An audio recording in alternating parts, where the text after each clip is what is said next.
Kazi ko buri mwese dukomeje kugendana umunsi ku munsi, isaha ku isaha, ndetse umunota ku munota. Mwibutsa gukora subscribe, share, comment, like wowe utarayikora, usangiza abandi ibiganiro nk'ibi ngibi batabashije kubona bibagireho. Tugiye kubana kuri uyu mwanya, tugiye kuganira kuri uyu mugabo ukomeye cyane bise kimomo. Ase tumenye ngo ni muntu ki, akora ute, akorera he, yinjiza gute, ibyo akora biva hehe, amafaranga afite ava hehe, yinjiza gute, ese yunguka gute. Naho uyu musore muzi mwa kimomo, amazina ye bwite bamwita Uwizeye Mark. Akaba ari umusore wavutse 1991. Ubu ngubu 2025, akaba ari umugabo uhagaze imyaka 36 y'amavuko.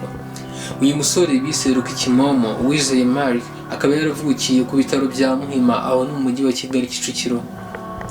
Ku bitaro bya Muhima, ariko kubera yaravukiye yaje gukurira aho bita mu Gatsata, aho tuzi nka Karuruma.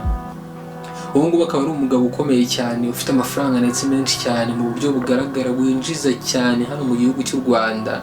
Kuba YouTube, kuba content creator, akabaza ku mwanya mu myanya iri imbere cyane mu bantu bakora no mu Rwanda, ndetse kandi binjiza mu buryo bugaragara cyane. Uyu mugabo akaba ari umugabo ufite amafaranga menshi cyane, aho bivuga ko ashobora kuba yinjiza amafaranga agera muri 2 miliyoni ku munsi cyangwa 1 miliyoni. Akaba atatinya kwinjiza amafaranga ahwanye na 20 ku kwezi, bitewe n'igihe yakoze. Nabaho urugero nk'ubu ngubu, muzi ko turi mu bihe turi kumva M23 iri kurwana n'ingabo z'igihugu cya Kongo, ayihanganye n'umutwe wa FDLR. Uwo ni umutwe uri gufasha ingabo za Kongo, igisirikare cyabo tuzi nka FRDC, ndetse bifashishije n'abacancuro kugira ngo babasha kuba batsinda urugamba bari bahanganyemo na M23, ariko bikanga bikababera iby'ubusa. Uyu ni umugabo bise kimomo, wakozeho ibiganiro byinshi cyane bitandukanye ndetse n'ibyegeranyo. Mu cyumweru kimwe tugiye kubara mu minsi 7 yose itambutse, akaba ari umuntu ushobora kuba ugejeje muri miliyoni zirenga 5 views, ndetse na watch time ye nk'uko biri hejuru cyane. Twe tubizi, tubasha kubyibonera, tuzi uburyo YouTube yinjiza n'uburyo YouTube ihembwa. Aha ngaha tugiye kubigeranya n'umuhanzi ukora umuziki, dushobora gusanga uyu nguyu nka kimomo amurusha kwinjiza n'ahantu bahuriye. Ushobora gusanga uyu nguyu ndetse niko biba bimeze. Niba yaprodinze ikiganiro kimwe kikagira views 500 views, n'ahantu ashobora guhurira na wa muhanzi ukora rimwe mu mezi 5, akaprodinga ikintu kikagira 300 views, ndetse akantu k'iminota ingahe karangira. Ariko yaprodinga ikiganiro kimara amasaha, iminota, mukakireba mukakirangiza kuva ku ntangiriro kugera ku iherezo. Uyu mugabo aho ngaho muri kureba naho bari bamutumiye kuri Magic, ngira ngo turayizi twese, ni televiziyo ikomeye hano mu Rwanda yigenga. Ibikorwa bya Rock Entertainment tubonera mu mafaranga, umusaruro wa Magic tubonera mu mafaranga. Ariko wabyanga wabyira, za etaje uri kubaka ntabwo ari ideni rya banki. Nibyo ndi kubaka zanze ari kubaka si ideni rya banki, ahubwo nta kuntu mwangira ba capital b'amashansiye yanyu. Asimara usiko ibintu byo kubaka amataje muri gutesha ifaranga ry'u Rwanda agaciro. Ese waruzi ko ari ibanga, abigize ibintu byoroshye ngo ndi kubaka, ngo abantu bari kubaka amataje. None se turi ikoraho umugabo bise Chita n'ubundi, aho bari bamutumiye bamubaza ku bijyanye n'inyubako ari kubaka hariya mu Kagarama Kicukiro. Nk'uko mubyiyumvira, ni umugabo utaratinze guhakana ko bari ibyo nari kumuvuga atari byo, ariko nibyo tuzi ukuri ko ari ibyanyabyo. Ari kubaka itaje ihagaze agaciro kangana na 200,000 z'amanyarwanda. Ubusanzwe ni umugabo udakunda kwiyemera cyane, wicisha bugufi kandi ugira discipline mu buryo bugaragara. Natwe tubasha kumurana no kumwiyumvira, tuba turi kubyumvira ubwacu. Agira discipline, ndetse kandi na filime asobanuye ubwazo zirimo discipline. Ntabwo ajya asobanura filime ziri ukozasoni cyane, handi dusanga harimo nk'izo nakita nka filime ziri ukozasoni, ntabwo akunda kuzigaragaramo cyane azisobanura. Uyu akaba ari umugabo ufite igikundiro ndetse n'igitinyiro ku bakobwa bamwe na bamwe. Ku gitsina gore akaba akunzwe ku mpande zombi, kugasobanuye n'impande zombi yaba abagabo abasore mugasobanuye ko ibokora ariko physically yiwe mentality yiwe akaba akundwa n'abakobwa cyane cyane n'igitsina gore.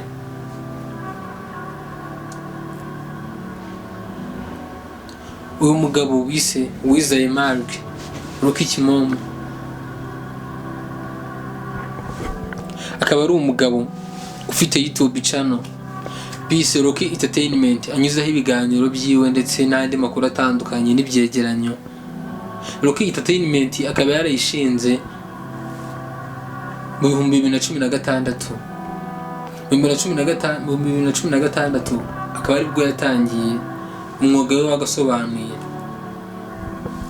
aho yituzi Rocky Kimomo yatangiye akoresha n'uwo bita yakuzazo turamuzi cyane niwe wamuzamuye. Yakoreshaga studio yo mu gihe n'umugabo Rocky Kimomo wizeye Mark atari afite ahantu akorera we niwe wamuzamuye. Ndetse uyu mugabo w'igihangange mu gusobanuye nibwo yashinze Rocky Entertainment ayigira label. Iyo label yazamuyemo abasani benshi cyane yagiye afasha mu buryo bugaragara natwe tubasha kuba tuzi ari papa cyangwa twabashije kumumenyera, aho yitwaga King Lewis. Papa cyangwa yitwaga King Lewis agikorera agitangira muri Rocky Entertainment. Izina rya Drip Father papa cyangwa niho yarikuye mbere yuko yitwa King Lewis. Abo tuzi nka Generous for 4 nawe turamuzi. Ndetse ikindi kintu wamenya kuri uwo mugabo bise Rocky Kimomo, aho bagizeho bakaza gushwana na papa cyangwa hakavuga inkuru zimwe na zimwe zitandukanye zimuvugaho nabi ko ari umuntu mubi, ariko ibyo ntibyamuwejeje kuvuga ko yamufashije. Ndetse kandi akaba ataratinye kuvuga ko babeshya ku bintu bagenda bamuvugaho bimwe na bimwe. Papa urenze cyane mu gihugu cy'u Rwanda, wungize amafaranga menshi cyane ashobora kuba ageze arenza muri miliyoni zigera muri 20 ku kwezi. Ndetse uyu mugabo tugiye kuvuga ibyo ntago byarangira. Uyu mugabo Rocky akaba ari umuntu ufite ndetse n'imodoka nziza cyane. Muri uyu mwaka tuvuyemo uyu wa 2024 ni umugabo ufite performance nziza, ufite urugero rugaragara hejuru, afite YouTube. Niwe mu content creator no mu Rwanda ngiye nashyira ku mwanya, urebye ntago nasiba kumushyira ku mwanya wa mbere. Ni umuntu uko ushobora gusanga akoze mu cyumweru kimwe wajya gukompeta n'izindi YouTube channel tuzi ziriya za Isimbi, za Red Jet Blue, Zubi, za Cheetah, za MI, tugasanga ari umuntu bakubise inshuro. Ikiganiro yakoze ugasanga gihagaze mu bihumbi 500 views. Ndetse n'ikimenyimenyi nawe ubwawe ugiye kwirebera kuri YouTube twasanga ari we mu content creator uzamutse bidatinze cyane mu gihe kitari kinini cyane, akaba agiye kuzuza miliyoni subscribe kuri YouTube ye. Uyu mugabo utarasibye kuzamura abantu benshi cyane, mu mwaka wa 2016 nibwo yashinze Rocky Entertainment. Rocky Entertainment ayigira label ashyiramo abantu benshi batandukanye, ariho yazamura impano nyinshi cyane zitandukanye. Azamura no papa cyangwa twamenyeye kwa Rocky muri Rocky Entertainment, ashyiramo ba Savimbi, ba Kadafi, bose abo ngabo twamenye kubera n'umugabo bita Rocky boss wabo, ba Jean Marie Mikoroji. Ndetse iyo label yiwe yari yashinze irimo abahanzi bamwe n'abandi batandukanye yagiye azamura, abo tuzi ba Generous Ferfon, papa cyangwa nk'uko byabashije kumuhira muri ngaho za Shenge, n'ubwo wenda ubu bitameze neza baje gushwana, ariko mu buryo bugaragara ni umugabo washyize itafari ku buzima bwiwe. Ndetse na n'ubu ngubu nawe ndakeka hari arabimushimira, arabivuga. Nubwo ni ibintu usanga bitarangira neza, bino bintu by'aba boss bazamura, aba manager bazamura abahanzi abana babo, ariko Rocky yabaye umuntu ukomeye cyane k'uyu mugabo, k'uyu musore papa cyangwa aramuzamura mu buryo bugaragara. Ndetse kandi wowe turi kubana muri uyu mwanya niba utarakoze subscribe, nibutsa gukora subscribe, share, comment, like kugira ngo dukomeze kuryoherwa n'izindi gahunda twabateguriye.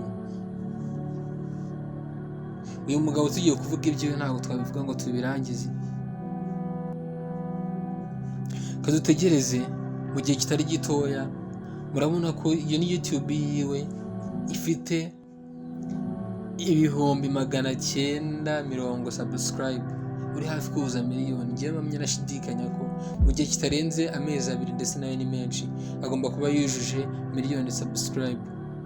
Mwakoze kubana nanjye ni Kefa Kid, mwabanaga nk'ibisanzwe ku Isoko Media TV, bagezaho ibyegeranyo byegeranye biteguye. Nta handi wabikora, nta handi wabisanga ubusesenguzi bucukumbuye ndetse twigereye indani ni ku Isoko Media TV.